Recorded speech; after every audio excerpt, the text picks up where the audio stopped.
برادران اسلام، تاریخ بڑی بے رحم ہوتی ہے، وہ کسی کو معاف نہیں کرتی۔ جس نے حق کا ساتھ دیا، تاریخ نے اسے اپنے سینے سے لگایا، اور جس نے اقتدار کی گود میں بیٹھ کر اپنا علم بیچا، تاریخ نے اسے ایسی جگہ رکھا کہ آج اس کا نام لیتے ہوئے بھی شرم آتی ہے۔ آج میں آپ کے سامنے ایک آئینہ رکھوں گا جس میں دو چہرے نظر آئیں گے، ایک عالم حق کا چہرہ اور ایک درباری عالم کا چہرہ، اور پھر آپ خود فیصلہ کریں تاریخ نے کسے کہاں رکھا۔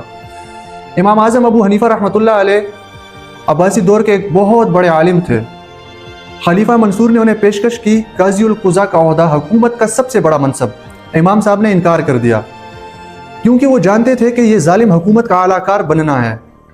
جب اس نے انکار کیا، نتیجہ کیا نکلا؟ کوڑے، اور روایت ہے کہ قید میں ہی وفات ہوئی، ان کا جنازہ جیل سے نکلا۔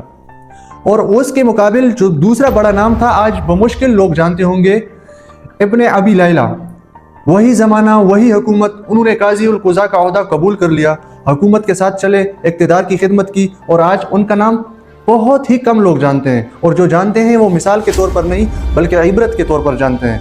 یہ ہے تاریخ کا فیصلہ۔ آگے آتے ہیں، امام مالک رحمۃ اللہ علیہ کو دیکھتے ہیں۔ مدینہ میں امام مالک تھے۔ عباسی حکومت نے ہر ایک مسئلے میں اپنے حق میں فتویٰ مانگا، امام صاحب نے انکار کر دیا، انہیں کوڑے پڑے، یہاں تک کہ انہیں اتنی مار پڑی کہ ان کا کندھا اکھڑ گیا، لیکن انہوں نے فتویٰ نہیں بدلا۔ اس زمانے میں بہت سے علماء تھے جنہوں نے حکومت کی بات مان لی، فتویٰ دیا، عہدے لیے، مراعاتیں لی، لیکن تاریخ نے امام مالک کو کہاں رکھا اور اس کے ساتھ جو دوسرے عالم تھے ان کو کہاں رکھا۔ آگے آتے ہیں، امام احمد بن حنبل رحمۃ اللہ علیہ کو دیکھتے ہیں۔ خلیفہ مامون کا دور ہے، فتنہ اٹھا کہ قرآن مخلوق ہے۔ خلیفہ نے حکم دیا کہ تمام علماء اس بات کی تصدیق کریں۔ کیوں؟ کچھ ڈر گئے، کچھ نے عہدے بچائے اور کسی نے جان بچائی، لیکن امام احمد بن حنبل کھڑے رہے، سالہ سال قید کاٹی، کوڑے کھائے، لیکن منہ سے نہیں نکالا کہ قرآن مخلوق ہے۔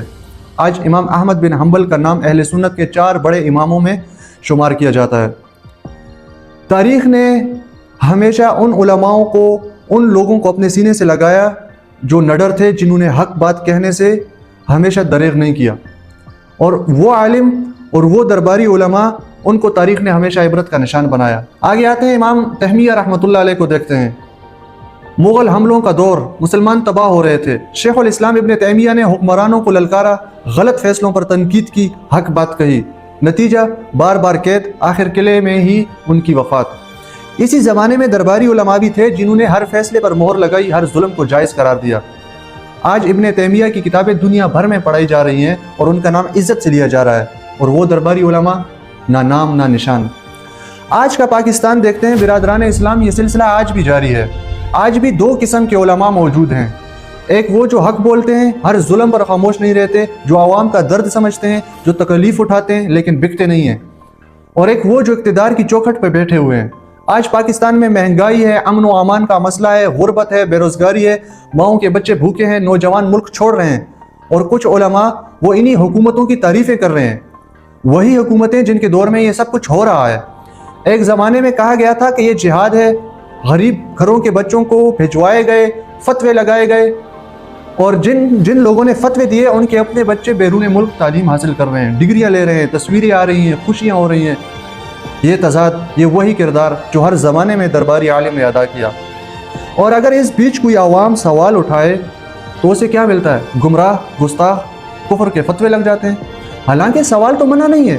سیدنا عمر فاروق رضی اللہ تعالیٰ عنہ ممبر پر موجود تھے، مہر کی حد مقرر کرنے کی بات کی۔ ایک عام عورت نے کھڑے ہو کر کہا، یا امیر المومنین، قرآن آپ کی بات کی تصدیق نہیں کرتا، اور سیدنا عمر نے کیا کہا کہ عمر غلط تھا، یہ ایک عورت صحیح ہے۔ یہ تھا خلافت راشدہ کا طرز عمل۔ اور آج سوال کرنے والا گمراہ کیوں؟ کیونکہ سوال اقتدار کو ڈراتا ہے، اور درباری عالم اقتدار کا پہرے دار ہوتا ہے، حق کا نہیں۔ برادران اسلام، میں کسی کی بھی ادبی نہیں کر رہا ہوں، میں تاریخ کا وہ آئینہ سامنے رکھ رہا ہوں، اور وہ یہ آئینہ یہ کہتا ہے کہ امام اعظم ابو حنیفہ رحمۃ اللہ علیہ نے تکالیف اٹھائیں، آج 1.5 ارب مسلمان ان کی فقہ پر چلتے ہیں۔ امام احمد بن حنبل نے کوڑے کھائے، اور آج ان کا نام تاریخ میں سنہری حروفوں سے لکھا جا رہا ہے۔ اور جنہوں نے اقتدار کی گود میں بیٹھ کر فتوے دیے، تاریخ نے انہیں یا تو بھلا دیا یا عبرت کا نشان بنا دیا۔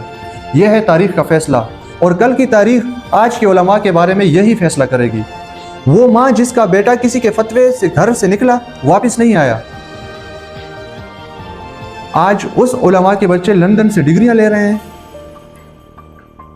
یہ سوال ہمیں کرنا چاہیے، اور اس سوال کا جواب وہی عالم دے گا جس نے اقتدار کی گود میں بیٹھ کر ہمیشہ اقتدار کے حق میں فتوے دیے۔